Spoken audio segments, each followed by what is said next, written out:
इससे पहले हमने बौद्ध दर्शन का 4 आर्य सत्य का सिद्धांत किया था। आज हम बौद्ध दर्शन का प्रतीति समुत्पाद का सिद्धांत करेंगे। प्रतीति समुत्पाद का जो सिद्धांत है ये बौद्ध दर्शन का कारणता सिद्धांत है। तो ये बौद्ध दर्शन का कारणता सिद्धांत है।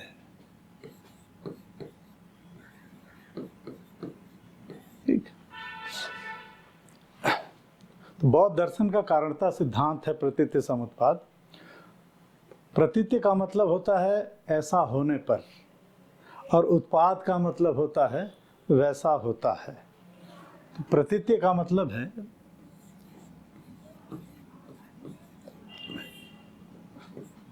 ऐसा होने पर, और उत्पाद का मतलब होता है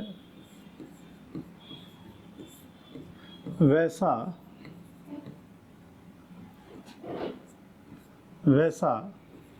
होता है।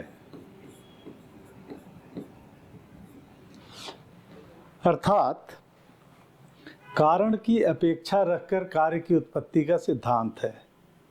तो प्रतीति समुत्पाद जो है ये बौद्ध दर्शन का कारणता सिद्धांत है, और ये कहता है कि कोई भी कार्य जो है संसार में वो अकारण नहीं है।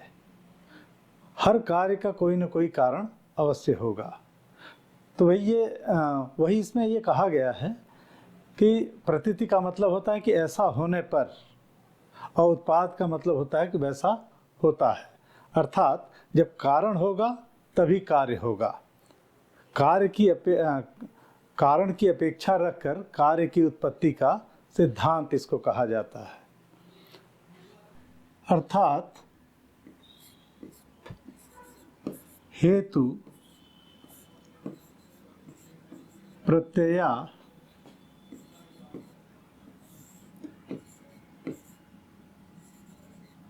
पेक्षो भावना मुत्पाद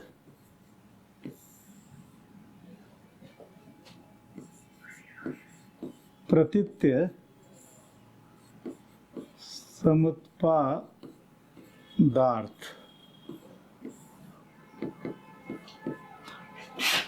ठीक, तो हेतु प्रत्ययापेक्षो भावनामुत्पाद प्रतीति समुत्पादार्थ। अर्थात इसका मतलब होता है कि कारण की अपेक्षा रखकर कार्य की उत्पत्ति का सिद्धांत। तो प्रतीति समुत्पाद जो है ये बौद्ध दर्शन का कारणता सिद्धांत है।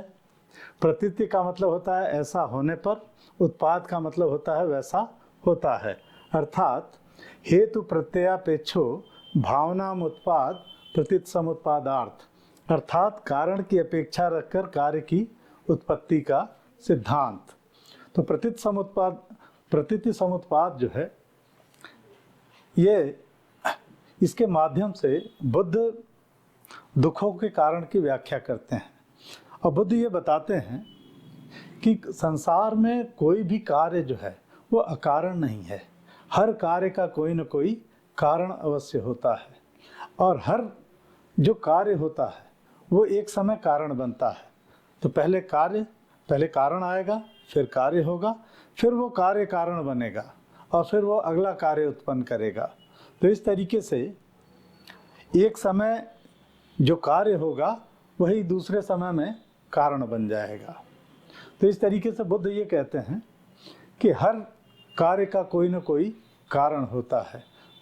तो इस तरीके से दुख भी एक कार्य है, और दुख भी अगर एक कार्य है तो उसका भी कोई न कोई कारण अवश्य होना चाहिए।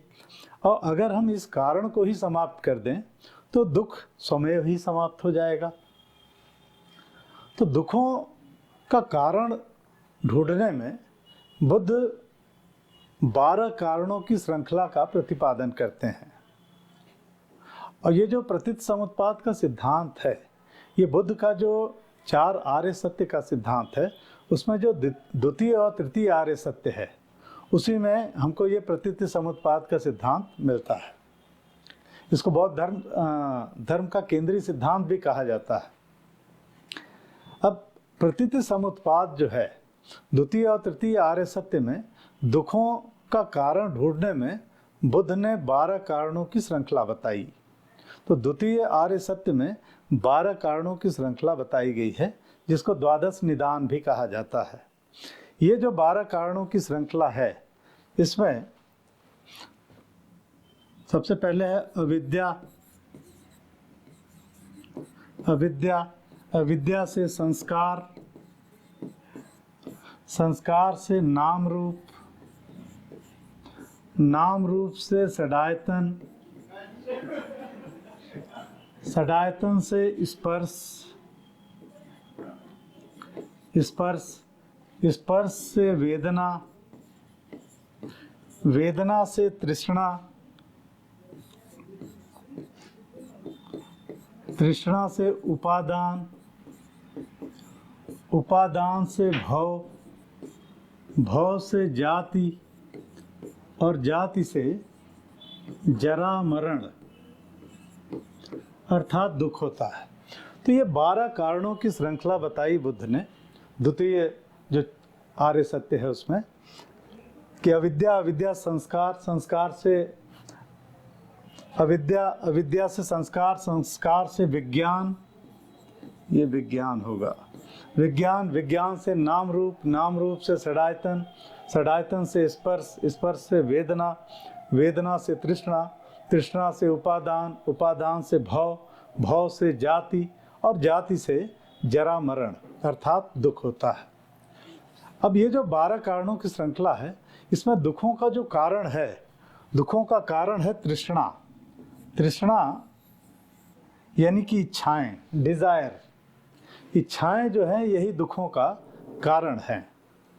और दुखों का जो मूल कारण है वो है अविद्या, क्योंकि ये संसार अनित्य है और इस अनित्य संसार में हम अपनी इच्छाओं की पूर्ति में लगे रहते हैं, जबकि जो भी हम इच्छाओं की अपनी पूर्ति करते हैं वो भी अनित्य हैं। तो जो चीज़ अनित्य है उससे अगर हम लगाव लगा रहे हैं तो ये अज्ञान के कारण है, अविद्या के कारण है। इसीलिए और इच्छाओं के कारण ही हमको दुख होता है। तो दुखों कारण तो इच्छाएं हैं, लेकिन इनका मूल कारण दुखों का है अविद्या। तो बुद्ध ये कहते हैं कि अगर अविद्या का ही नाश कर दिया जाए, तो अविद्या का अगर नाश हो जाएगा तो अविद्या से संस्कार, संस्कार से विज्ञान, विज्ञान से नाम रूप, नाम रूप से षडायतन, षडायतन से स्पर्श, स्पर्श से वेदना, वेदना से तृष्णा, तृष्णा से उपादान, उपादान से भव, भव से जाति, और जाति से जरा मरण अर्थात दुखों का भी नाश हो जाता है। तो इस तरीके से ये द्वादश निदान के माध्यम से बुद्ध दुखों के निराकरण की बात करते हैं।